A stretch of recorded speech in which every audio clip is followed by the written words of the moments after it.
tem a palavra. Vamos lá. Processo tributário e seus problemas é o tema que será apresentado pelo Dr. Bruno de Macedo Dias, natural de Florianópolis. Formou-se em Direito pela Universidade Federal de Santa Catarina em 2005.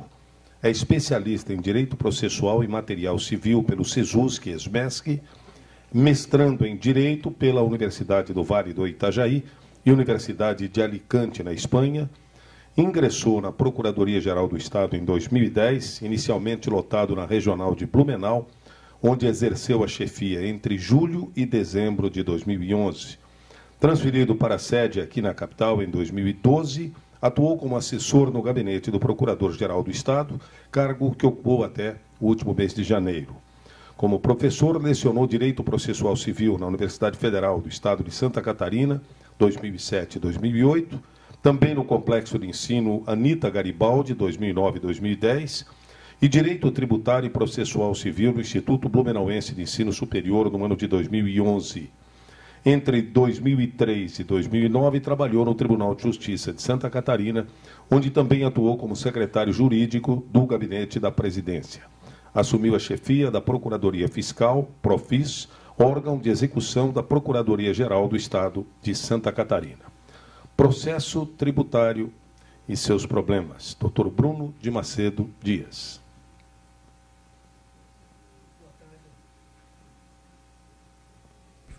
Boa tarde a todos. Inicialmente, eu gostaria de agradecer aos presidentes da FENAFISCO e do Sindifisco pelo convite dirigido à Procuradoria-Geral do Estado.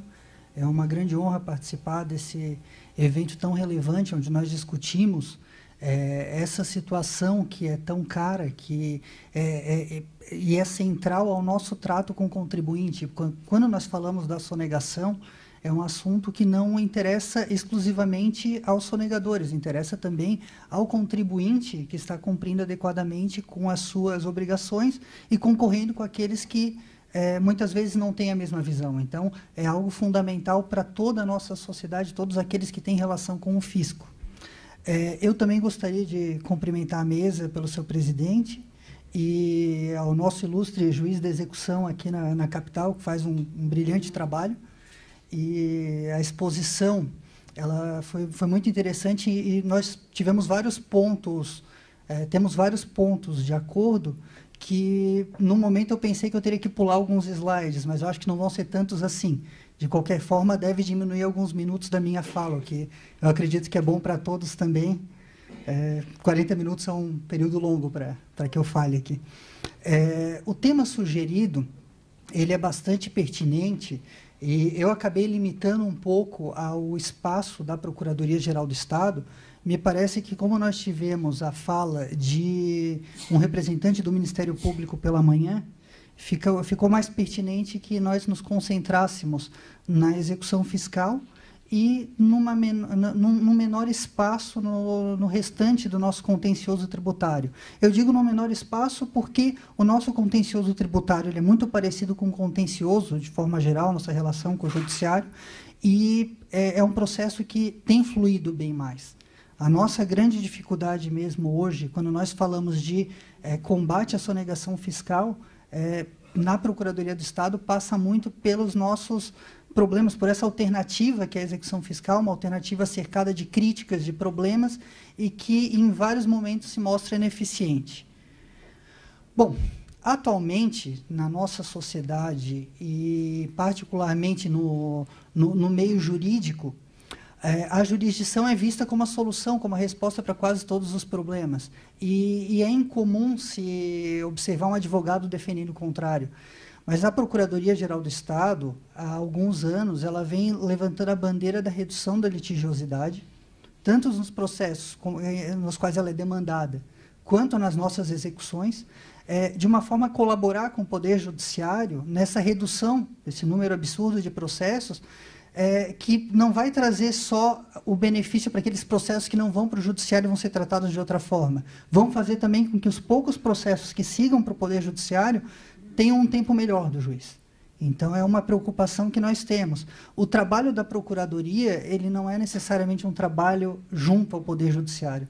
É um trabalho jurídico, que pode ser, muitas vezes, relacionado a uma visão de consultoria, uma atuação de respaldo administrativo, e tudo isso nos parece relevante, muitas vezes com maior eficiência do que o trabalho no meio dos processos judiciais.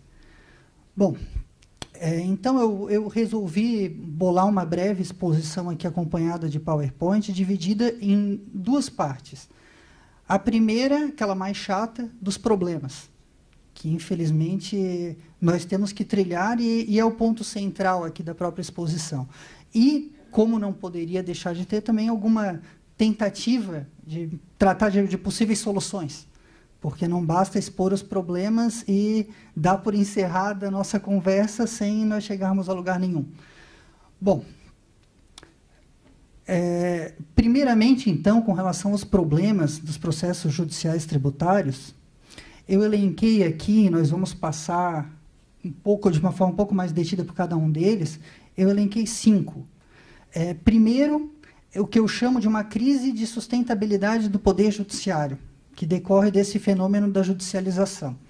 Era aquilo que eu comecei indicando que hoje a resposta para tudo na sociedade se encontra no Poder Judiciário. E, certamente, isso decorreu da resposta positiva que muitos tiveram num primeiro momento, viram que era bom que o Poder Judiciário tenha uma atuação qualificada, até um ponto que todo mundo teve a mesma ideia, e hoje nós todos sabemos que iniciar um processo judicial é algo que demanda uma certa dose de paciência, porque nós sabemos que o juiz está sobrecarregado e o processo vai demorar para tramitar. Na sequência, nós temos o problema do custo do processo judicial. E para a execução fiscal é algo que, em momento algum, nós podemos deixar de lado, porque a execução fiscal ela se dirige ao recebimento de uma quantia exata. Nós sabemos o quanto nós esperamos receber, é claro que tem os consectários de mora, e nós sabemos quanto que o processo vai custar para o Poder Judiciário. E nós sabemos também que existe a chance de não conseguir receber. Então, é inviável se iniciar uma execução fiscal sabendo que ela vai trazer prejuízo para o poder público. É um passo indispensável ao se pensar num processo judicial. Depois nós temos um problema que é muito caro a todo o servidor público, principalmente no poder executivo, que é o enfraquecimento da presunção de legitimidade do seu ato.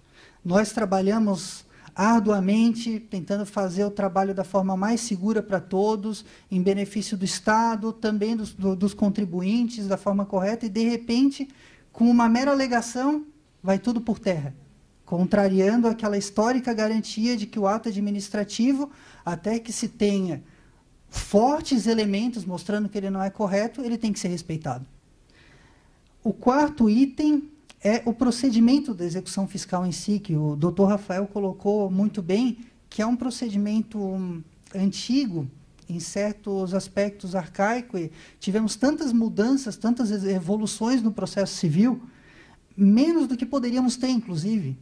E o processo de execução fiscal ele tem algumas mudanças bastante leves que não resolvem aquele problema principal, como foi colocado, fica mais na localização do devedor e depois na procura dos bens. Algo que se agrava numa execução que está há muito tempo já em curso. Aquela execução que nós pegamos para analisar, que já está há 3, 4 anos tramitando no Poder Judiciário e nem achamos o devedor, a chance de se conseguir chegar num bem ali, realmente, ela diminui. A cada ano, a cada mês que se demora para dar esses passos, a nossa chance de êxito diminui. E, por fim, o que nós podemos chamar de jurisprudência defensiva, que é algo bastante comum nos processos judiciais hoje, é complicado se culpar o Poder Judiciário por isso, diante dessa crise de sustentabilidade que é experimentada, que vai ser o primeiro item que nós vamos ver, mas é algo que a Procuradoria do Estado preocupa muito. Há uma tendência de resistir a certos processos e a certos recursos. Ou seja, se nós temos uma condição de trabalho de receber 10 mil recursos bem, se nós tivermos um mecanismo que impeça a chegada de 20 mil outros recursos, é bom evitá-los. Mas, do ponto de vista do jurisdicionado, isso é complicado. Nós estamos lá lutando pelo Estado, apresentando teses muitas vezes viáveis, e enfrentamos essa tentativa de solucionar o problema da crise de sustentabilidade judiciária. Então, como eu só pincelei ali esses problemas, eu vou partir para esse primeiro ponto, que me parece hoje o mais complicado. Esse fenômeno da judicialização e essa crise de sustentabilidade, nós podemos registrar, ainda que sem um auxílio documental tão forte, como o doutor Rafael falou, assim, em 2004 o CNJ conseguiu nos ajudar nesse mapeamento do Poder Judiciário, e antes era uma coisa mais dirigida para cada tribunal, mas esse é um fenômeno que ele é frequentemente vinculado à nossa Constituição Federal de 1988. O que aconteceu é que nós tivemos a chamada Constituição Cidadã, uma Constituição que assegurou muitos direitos, vários existiam, mas as pessoas muitas vezes nem percebiam que tinham aqueles direitos no seu patrimônio jurídico. Ela trouxe essa reafirmação para a sociedade, ela chegou num processo de redemocratização e ela deu uma ênfase muito grande para o acesso à justiça. Não só aqui no Brasil, no mundo, havia naquele momento um movimento muito forte. Não, qualquer problema, qualquer risco ao direito, não estamos falando nem do direito lesado ou a dias de ser lesado, não, qualquer risco ao direito, o Poder Judiciário está à disposição. Naquele momento era fácil se colocar uma bandeira assim com tal simplicidade. Nós não tínhamos o Poder Judiciário com o número de processos que nós temos hoje. Então, houve essa difusão. E, por fim, nós tivemos também um investimento nos direitos sociais e muitas pessoas que sequer pensavam na possibilidade de contar com um advogado e de apresentar uma necessidade sua para o juiz, passou a ter esse direito. Algo muito nobre. Realmente, a justiça tem que poder atender a todos os cidadãos. Mas também gera o problema, que é esse crescimento do número de processos e que até hoje nós não sabemos onde nós vamos parar. Bom, como não pude contar com os dados do CNJ desde 1988, então eu busquei no Tribunal de Justiça, apenas o Tribunal de Justiça, só o segundo grau, uns dados de relatórios que ele já apresentava desde aquela época. Em 1988, nós tínhamos, se eu não me engano, 11 ou 15, entre 11 e 15 desembargadores. No ano, todo o tribunal recebia 5.694 processos novos, naquele ano, e julgava 4.868 processos. Avançando para 2002, nós chegamos a 30.658. Estamos falando aqui de 14 anos. E processos julgados, 29.292. Um aumento ali de processos julgados de 500%. Nós vemos que o próprio Poder Judiciário consegue manter um número de julgamentos, uma eficiência grande, que, de certo modo, nós sabemos que é algo que não deve nem ser esperado do juiz. Se nós formos analisar friamente essas estatísticas, nós notamos que tem trabalhos desumanos hoje no Poder Judiciário. Juízes que julgam um número de processos, sessões de julgamento com 200 processos julgados. Se nós formos separar uma discussão de 15 minutos para cada processo, é inviável chegar nesse número. E se nós formos pensar que cada processo desses é algo importante para um cidadão brasileiro, 15 minutos eu diria que é o mínimo que merece um processo que está ali para ser examinado. Ou seja, não é uma situação que a gente possa transferir uma crítica para o Poder Judiciário. O Poder Judiciário faz hoje o que ele pode, que ele consegue, mas é uma situação que é inviável e que vai se refletir nos processos tributários e principalmente na execução fiscal, que acaba sendo uma das mais afetadas dentro desse fenômeno. Para muitos, uma das responsáveis, e para outros também uma das mais afetadas. Eu diria que os dois lados têm razão. Ela é responsável por tudo isso e também é muito afetada. Por fim, 2013, o relatório do CNJ, chegamos a 78.323 processos novos e 107.422 julgados. Ou seja, aqui nós tivemos mais 11 anos e esse número mais do que dobrou. Se nós formos, a cada 10 anos, vamos arredondar, dobrar o nosso número de processos, realmente é uma coisa que nós não podemos avançar. Nós temos que pensar em outras alternativas. Apenas para nós termos uma ideia do que isso representa, alguns dados do CNJ e do IBGE. comparando-se de 2004 para 2013, a população brasileira, em 10 anos, cresceu 10,71%. Mas o número de processos, nós vimos ali anteriormente, o Tribunal de Justiça dobrou num período de 10 anos. 100% de aumento. O número de litígios novos, uma média no país todo, ali é um pouco diferente, porque eu peguei só o Tribunal de Justiça, cresceu 38,62%. Também cresceu muito mais do que a população. Sinal de que nós estamos caminhando hoje, já temos, considerando autor e réu, um processo para cada brasileiro. Não sei se vai demorar muito para nós chegarmos a 2. Cada brasileiro poder dispensar, não precisa contar autor e réu, não, eu tenho o meu processo mesmo. Chegamos ao mesmo número de brasileiros de processos. É um perigo que a cada ano nós chegamos mais perto de alcançar. E o número de julgamentos, ele aumentou 57,13% em 2013. Eu peço desculpas que eu fiz um estudo muito aprofundado no último ano, no relatório do CNJ, mas eu fiz um que foi lançado, que era o mais novo até setembro do ano passado. Então, foi um estudo de muitas horas, e em setembro, no final de setembro, foi lançado o novo, e aí por isso eu trabalho com os dados de 2013. 2014 eu não consegui depurar tanto. E o interessante é que o Poder Judiciário ele consegue julgar mais rápido, só que ainda assim o estoque cresce. O estoque, nesses 10 anos, ele subiu mais de 100%, 114%. Alguns podem me perguntar, ainda mais auditores que trabalham fortemente com números, né? Que como que fecha essa conta, se cresceu o número de litígios 38% e 57% o número de julgamentos. Isso é com relação à estatística de 2013 comparada com a de 2004. Ou seja, 2013 foi um ano fantástico de julgamentos. Mas durante muitos desses períodos analisados, entrou mais processo do que foi julgado. Certo? Então, esse estoque, ele não é responsabilidade de 2013. E é um problema que o judiciário enfrenta a cada ano, porque ele está num nível de julgamento que ele não dá conta, e a cada ano que cai um pouquinho, vai lá o número de casos novos e já aumenta esse estoque. Ou seja, trabalha no limite sem a possibilidade de desacelerar um pouco. É uma situação complicada. Como o doutor Rafael Sandi colocou, o Poder Judiciário ele tem tentado encontrar soluções, só que ele trabalha numa situação em que o cidadão brasileiro jurisdicionado ele procura o Poder Judiciário e ele sozinho não pode dizer, não, vai procurar para resolver o teu problema em outro lugar. A sociedade toda, o Estado em todos os seus poderes tem que dar alternativas. Mas o Poder Judiciário, nesse caso, é o que mais tem dificuldade de recusar a chegada desse processo. Ele está lá para atender o cidadão.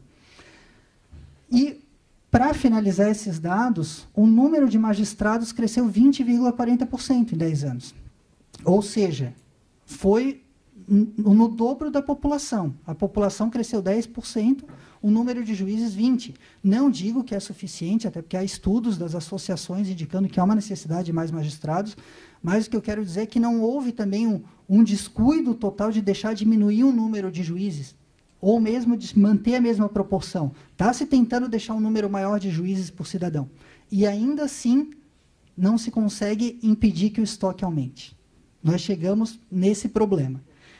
O quadro hoje, para a nossa relação nos processos judiciais com os juízes, pegando os números do CNJ, números frios, cada processo é diferente, tem sua complexidade, mas nós podemos colocar um número, vamos pegar os juízes de primeiro grau, processos julgados por ano, 1.193 processos. Parece um número compreensível. Se nós pegarmos aquele número sozinho, não, o juiz trabalhou bastante, mas ele dá conta. Se nós pegarmos e retirarmos o período de férias, tempo de audiência, atendimento de advogados, colocarmos tudo isso na conta e ainda acrescentarmos o problema do estoque, nós podemos chegar numa estatística de que seriam necessários 11,1 decisões por dia para que o juiz conseguisse limpar seu estoque em 5 anos. Ele teria, por dia, tirando a audiência, tirando tudo que matar, 11 processos. Ou seja, é algo absolutamente inviável. Se nós formos pegar, então, os ministros, lá dos tribunais superiores é impossível, são 47,3 processos por dia. Se conseguisse ler e estudar 47,3 processos por dia, já seria espantoso. Até porque é um processo que já passou por todo o Poder Judiciário. Julgar, então, é absolutamente inviável. Esse é o nosso quadro hoje da crise de sustentabilidade do Poder Judiciário e que nos afeta pela chamada taxa de congestionamento. A taxa de congestionamento ela é elaborada, um cálculo matemático complexo do CNJ, mas é elaborada para indicar aonde que se tem mais dificuldade de dar vazão aos processos. E não é surpresa para nós de ver execução fiscal. Se chama de execução extrajudicial fiscal, porque é o título extrajudicial, mas é a nossa execução fiscal normal. Ela tem uma taxa, que no relatório de 2013 foi indicado de congestionamento, de 91%. E o CNJ tem uma gerência específica para trabalhar com problema de execução fiscal, e ele indica que, em princípio, 50% dos processos hoje são execução fiscal. Basicamente isso. Ou seja, nenhum outro processo no Poder Judiciário hoje enfrenta tanta dificuldade desse acúmulo que a execução fiscal. Até por ser um processo difícil. Não basta o juiz chegar, não, hoje eu quero julgar 50 processos. Se é execução fiscal, não tem isso. Porque ele não vai poder encerrar o processo se não está numa condição de achar um bem do devedor, de satisfazer o credor. Não, são várias etapas. É um processo, de fato, complicado. Então, nosso primeiro problema com relação ao processo tributário, especialmente com relação à execução fiscal, é que é impossível hoje nós conseguirmos fazer com que ela possa tramitar do jeito que nós gostaríamos do Poder Judiciário. E não é uma responsabilidade do Poder Judiciário. Se eu pudesse culpar alguém, algum fenômeno, eu culparia esse fenômeno da judicialização. Nós sabemos que tem muitas ações absurdas ou desnecessárias que são levadas ao Poder Judiciário. Às vezes não se tenta nenhuma conversa antes de levar ao Poder Judiciário. E se fala ainda em conciliação no Poder Judiciário, enquanto a conciliação poderia ser tentada antes. Antes de se criar um processinho, vamos tentar resolver o problema. Então, esse é o grande vilão. Mas hoje nós temos o fisco, nós temos a Procuradoria Fiscal e nós temos o Poder Judiciário olhando para esse problema praticamente sem solução. Nós podemos realmente trabalhar com devedores específicos, priorizar algumas execuções, mas salvar tudo é impossível. A verdade é essa. A verdade é que hoje nós temos um número de processos superior àquele que se pode tramitar. O segundo problema que eu coloquei aqui é da presunção de legitimidade do... Acho que eu pulei um? Não. Ah, tá. Eu troquei a ordem. Bom, então, seguindo nessa ordem, o terceiro antes do segundo, problema da presunção de legitimidade do fisco. Isso é algo que na Procuradoria nós sentimos demais. Felizmente, com o doutor Rafael Sandi, nós não temos essa dificuldade, que é um magistrado que tem um conhecimento muito grande do trabalho bem feito pela administração no Estado de Santa Catarina, e que realmente tenta ver o lado do ato administrativo bem praticado antes de pensar que nós agimos de forma incorreta. Mas a questão é que hoje a Procuradoria do Estado vê muito meras alegações sem nenhuma prova, uma tese jurídica que talvez tenha 30% de êxito, de chance de êxito. Não dá para se trabalhar com números exatos de chance de êxito, mas dá para se ter uma ideia se uma tese jurídica é boa ou não. E já se consegue uma liminar que trava a atuação fiscal do Estado num trabalho que vinha sendo bem feito até aquele momento. E se perde muito tempo. Nós sabemos que cada mês, cada ano que nós perdemos na tentativa de satisfazer um crédito tributário, é uma chance menor, vai cair no nosso percentual ali de possibilidade de êxito no final. É mais tempo que o mau contribuinte tem para poder trabalhar contra o fisco. Poder trabalhar de uma forma que vai nos dificultar a chegar naqueles bens ao final. Então, isso, para nós, é um grande problema. Há uma necessidade de nós conseguirmos reacender essa cultura, junto ao Poder Judiciário, de que o nosso trabalho é muito bom e que, antes de se derrubar um ato da administração pública, tem que se pensar que um servidor público capacitado trabalhou naquele procedimento. e deixar para a outra parte provar que realmente está errado. Hoje é o contrário. Hoje nós ficamos 2, 3, 4 anos, muitas vezes, num processo extremamente complexo, e num minuto vai tudo por terra. Não, peraí, fisco, vem cá e me explica o que vocês fizeram. Está errado. Não é assim que funciona a nossa estrutura democrática. Não é assim que funciona a nossa separação dos poderes. E eu digo isso pela Procuradoria do Estado, que, na verdade, atende os 3 poderes. Nós temos que defender mais do que ninguém essa atuação harmônica entre poder executivo, judiciário e legislativo, porque nós defendemos os 3. E, para isso, é fundamental que se parta do pressuposto de que o ato administrativo é legítimo, que ele foi bem feito. O terceiro problema é o custo financeiro da execução fiscal. No caso da execução fiscal, o nosso custo é duplo. Nós temos o custo de toda a nossa estrutura, toda a máquina administrativa, a nossa estrutura fazendária, a nossa estrutura da cobrança da execução fiscal e, por que não, a nossa estrutura do Poder Judiciário. Na verdade, o Estado, no caso do Estado de Santa Catarina, ele paga pelos 2. A sociedade catarinense paga pelos 2. E se nós somarmos todo o custo dessa máquina qualificada, nós vemos que não dá para se executar qualquer dívida ativa. Não dá. Senão nós chegamos a casos em que, mesmo que se consiga satisfazer aquele crédito, se gastou mais do que se cobrou. Porque precisou movimentar toda uma máquina e aquele valor não vai nem cobrar, não vai nem pagar o que foi movimentado.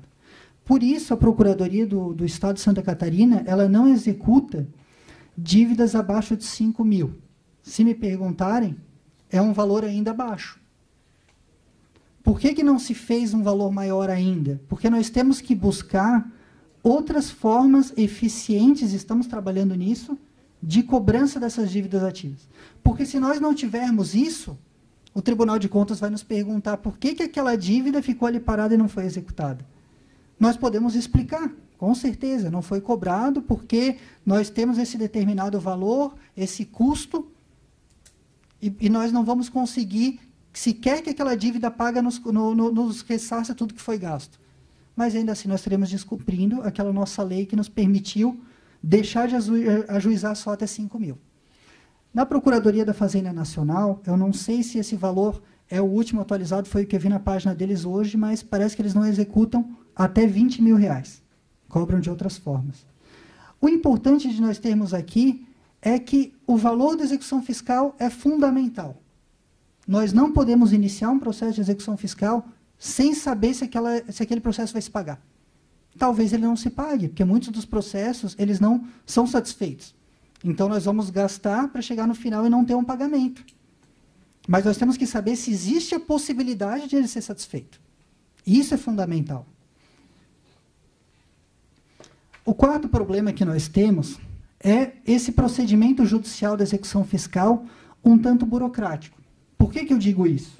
E aqui eu acredito que eu me aproximo muito das colocações do Dr. Rafael Sandi, quando ele fala do aproveitamento daquele trabalho que foi feito na esfera administrativa.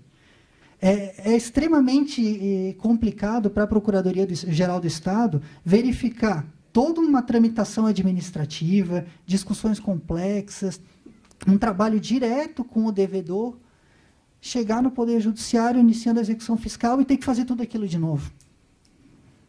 É complicado. E se nós vamos pensar pelo ponto de vista do dinheiro público, pela eficiência da administração pública, é um trabalho sendo feito 2 vezes. Então, é fundamental que se pense nesse processo burocrático o que poderia deixar de ser feito. Porque os gargalos que foram colocados pelo Dr. Rafael, os 2, da citação e da localização dos bens, eu concordo que são os maiores gargalos, mas eu vejo de uma forma um pouco diferente. O que acontece é que nós lidamos hoje com uma estrutura extremamente engessada por essa crise de sustentabilidade que o Poder Judiciário enfrenta. Então, nós temos dificuldade, mesmo com o endereço correto, de conseguir que um oficial de justiça compareça ali, num curto prazo, para citar o devedor, para poder se avançar para a constrição de bens. Depois se tem a dificuldade de localizar o bem, lavrar o termo de penhora, dependendo, temos que fazer uma alienação judicial ou mesmo extrajudicial daquele bem, e aí nós vamos perdendo muitos anos. E a cada tempo que se perde, nós vamos ter mais dificuldade de localizar o devedor em atividade, vamos ter dificuldade de encontrar bens, podemos ter dificuldade até de redirecionar, dependendo do tempo que se perca nessas atividades. E também nós temos a possibilidade daquele contribuinte estar se endividando mais ainda. Logo, aquela nossa dívida era a primeira da fila, nós estamos com um bem ali separado para nos pagar, e vão chegar dívidas trabalhistas, dívidas da União. Então, na execução fiscal, o tempo corre o tempo todo contra o procurador que está tocando o processo. O tempo todo. Ele não pode perder um único dia, um único mês ali naquela execução. E o problema é que não depende só dele. Ele pode apresentar um pedido e, por uma dificuldade de pessoal, esse pedido demorar para ser examinado, demorar para ser cumprido, e, no final, vai resultar justamente no benefício ao sonegador. Aquele que não quis pagar o tributo e vai ser beneficiado por todas essas dificuldades hoje que o nosso processo judicial enfrenta. Por fim, o problema da jurisprudência defensiva, que eu já adiantei mais ou menos o que é aquela tentativa de reduzir o número de processos. Me parece uma coisa boa, olhando à distância, de forma abstrata, porque o número de processos é exagerado. Mas nós não podemos, com essa justificativa, matar um processo bom. Um processo com chance de satisfação. Às vezes nós vemos um certo impulso por decisões que reconhecem uma prescrição. E tem vários argumentos lá no processo que podem justificar que não aconteceu aquela prescrição. Mas por que se vai pela prescrição? Porque é um processo a menos. Nós temos ali aquilo que eu coloquei, o Poder Judiciário, assolado de processos de trabalho num número desumano, e muitas vezes se adota medidas como essas. Outras que nós temos, se chega ali numa discussão entre a máxima efetividade da execução e a menor onerosidade. São os dois princípios que podem ser alegados na maioria das questões. A máxima efetividade para o credor, não, a execução ela existe para me ajudar. Eu já tenho um título aqui na minha mão. Eu estou numa posição de vantagem. E a menor onerosidade beneficia o devedor, basicamente indicando que o credor tem uma vantagem, mas nem tanto. Essa vantagem não pode ser abusiva. É extremamente complexo definir isso. Onde começa um e acaba o outro. E nós ficamos justamente nessa dificuldade com uma jurisprudência defensiva. Às vezes se pensa, justamente para evitar um conflito, evitar novos recursos, não, espera aí, esse bem não é tão bom assim, mas vamos aceitar pela menor onerosidade. A onerosidade pode nos custar depois uma execução que não vai satisfazer a Fazenda Pública. Essa é a realidade. A gente acaba se perdendo mais falando de problema, então talvez em 10 minutos dê para vencer bem aquilo que pode nos ajudar a resolver essa situação. A primeira delas, uma experiência que no estado de Santa Catarina tem se mostrado bastante interessante e que vários estados também utilizam, que é do protesto dos CDAs. O protesto traz muitas vantagens. Primeiro, é um mecanismo extremamente rápido. É encaminhado eletronicamente, chega no cartório, em poucos dias o devedor já sabe que está com a sua CDA para ser protestada. É extremamente rápido. E ele tem 3 dias para resolver o problema dele. Senão, ele vai passar a sofrer algumas constrições com relação ao seu nome. Em órgãos de controle de crédito, questões de relação junto aos bancos. Então, também é um mecanismo que leva o contribuinte a ter o interesse de satisfazer o seu débito. Um contribuinte pessoa física, por exemplo, que não precisa de certidões negativas, e nem certidões que indiquem que ele não é um executado, ele não tem tanto interesse numa execução fiscal em encerrá-la. O tempo corre contra a Fazenda. Num protesto, a situação é diferente. Há esse interesse de resolver o problema. O custo é muito reduzido, tanto aquele custo na hora de se pagar por esse protesto que foi feito, principalmente o contribuinte, ao final, quando vai baixar, como o custo operacional. É uma operação muito simples. O procedimento é simples e a eficiência ela é elevada. Talvez não tanto quanto nós gostaríamos, mas é elevada. Comparando com aquilo que nós poderíamos estimar da execução, nós podemos ver aqui, ficou um pouco pequeno, mas eu vou passar os percentuais certinho para vocês por aqui. Nós podemos analisar esse protesto de CDA por duas vertentes, pelo número de CDAs e pelo valor que é resolvido, pelo que é pago ou pelo que é parcelado. Parcelamento não é um pagamento imediato, mas é um direito do contribuinte. Então, também é um valor resolvido, é um valor que não está em débito ali com ele, de uma forma que pode ser executada imediatamente. O número de CDAs, nós temos de 25 mil aproximadamente CDAs que foram enviadas até janeiro, 7% delas foram pagas e 11% foram parceladas. Ou seja, seriam 18% de CDAs, quase um quinto de CDAs que teriam que ser encaminhadas para execução e que, a rigor, num procedimento prévio de protesto de CDA, nós poderíamos poupar do Poder Judiciário. É uma colaboração no meio dessa crise de sustentabilidade. E com relação aos valores, aproximadamente 1 bilhão que foi encaminhado, nós teríamos 15% disso parcelado. É bastante coisa. É um número considerável. Pensando-se que já teve aquele momento de pagar até a notificação ser inscrita. Depois teve um momento de cobrança até se encaminhar para a Procuradoria-Geral do Estado. Ou seja, não é uma CDA fácil de se cobrar. E ainda assim nós podemos ficar num resultado ali entre 82% e 84%. Além do protesto, como o doutor Rafael já falou, nós temos a possibilidade de trabalhar com a inteligência fiscal, através de grandes devedores. Por que eu falo em grandes devedores? Porque o trabalho de inteligência fiscal é um trabalho muito mais complexo.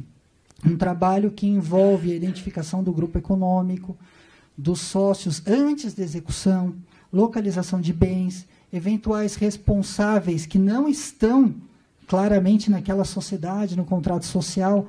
É um trabalho muito mais complexo. Por isso, esse trabalho ele não pode ser feito em todas as execuções. A realidade é essa. É inviável. Não se dispõe de pessoal para isso e, ainda que se tivesse, provavelmente seria uma estrutura cara demais para determinadas CDAs. Fazer um trabalho como esse, numa CDA de 5, 10 mil reais, provavelmente o tempo que seria gasto em cima disso não se pagaria. Então, nós temos também isso na Procuradoria, temos levantamentos internos que buscam localizar aqueles grandes devedores e, com eles, fazer um trabalho diferenciado. Vai se seguir todas aquelas execuções fiscais que nós temos, responsabilidade com relação aos nossos contribuintes. Mas nessas execuções, nós podemos ter um trabalho mais proativo. Inclusive um trabalho que não vai se limitar à execução fiscal, um trabalho de cautelares fiscais, um trabalho em conjunto com o Ministério Público, preventivo, com a Fazenda, um trabalho diferenciado. E temos ainda a questão da execução administrativa, que foi bastante tratada pelo Dr. Rafael Sandi, e me parece uma possibilidade muito drástica, uma mudança completa de paradigma, mas também que eu acho muito interessante.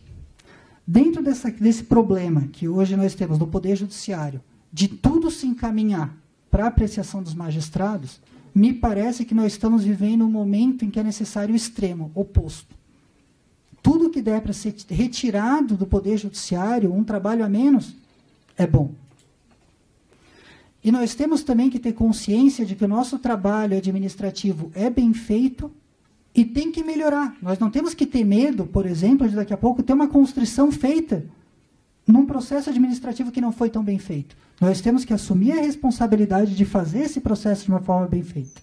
E, com isso, a tendência é que o Poder Judiciário veja a nossa atuação e ceda o espaço necessário para a nossa atuação. E reduza a sua participação naqueles processos, como o doutor Rafael bem colocou, o contribuinte vai poder levar todo o tempo ao Poder Judiciário, mas o Poder Judiciário não vai precisar intervir sempre. Ele pode, inclusive, indicar que a posição da administração pública foi perfeita. Nem receba essa ação. há uma necessidade, se fosse avançar por uma execução fiscal administrativa, de respaldo também do Poder Judiciário. Nós vamos ter que assumir essa responsabilidade de um trabalho de excelência e, com o tempo, esse trabalho de excelência vai demonstrar que é preciso partir da presunção de legitimidade do ato administrativo. Bom, esse acho que seria o ponto mais interessante, e me parece que não seria inconstitucional essa ideia da execução fiscal administrativa, porque uma das maiores garantias que nós temos hoje no nosso Estado de Direito é que ninguém pode ser privado dos seus bens sem o devido processo legal, um processo definido em lei, não necessariamente judicial. O trabalho da administração pública também é muito sério. Não há necessidade de colocá-lo como um processo abaixo do processo judicial em termos de segurança ou qualidade. Então, me parece que o dispositivo constitucional é perfeitamente atendido nesse ponto também. Por fim, eu registrei muito rapidamente ali 3 outras possibilidades de solução. Primeira delas, oficiais de justiça próprios. Hoje nós vemos que o Poder Judiciário tem dificuldade de movimentar todos os seus processos e nós temos interesse que as execuções sejam movimentadas. Ou seja, ainda que nós tenhamos algumas discussões de gestão de pessoal com relação a isso, que mude-se a lei. Mas nós precisamos avançar para isso. Precisamos dar segurança para que esse trabalho seja feito, sim, por uma posição mais ativa, uma participação mais ativa da administração pública. O redirecionamento administrativo, que pode nos ser muito valioso, com a inclusão dos responsáveis na CDA, porque com isso, na hora de se protestar uma CDA, que já não está no momento de fácil cobrança, não vai afetar só o nome daquela empresa que muitas vezes já está fechada. Vai afetar os responsáveis também. Isso vai nos dar muita velocidade. E nós sabemos que para lidar com essa busca de patrimônio numa situação de sonegação, há uma velocidade muito grande em se achar teses novas, práticas novas para se sonegar. Nós temos que ter essa agilidade. E se nós avançarmos nesse ponto nas CDAs, me parece que nós vamos ganhar uma agilidade muito boa. E, por fim, também se trata de uma possibilidade de automatização da execução fiscal. Basicamente, retirando-se aquelas execuções mais importantes, que me parece que nelas nós não podemos trabalhar com pacotão, com procedimento padrão, mas para as outras execuções, que não podem nos custar muito em termos de pessoal, de tempo gasto, se trabalhar com o Poder Judiciário da forma que o procedimento siga o mais rápido possível. Já tivemos algumas conversas com a Corregedoria sobre isso, me parece também uma alternativa. Então, o que eu vejo é que nós temos, sim, muitos problemas, muitas dificuldades nesse trabalho jurídico, não só judicial, de cobrança das execuções fiscais, de cobrança das dívidas fiscais, mas nós temos muito espaço para evoluir. Então, com as minhas desculpas pela demora, eu agradeço e me coloco à disposição de todos.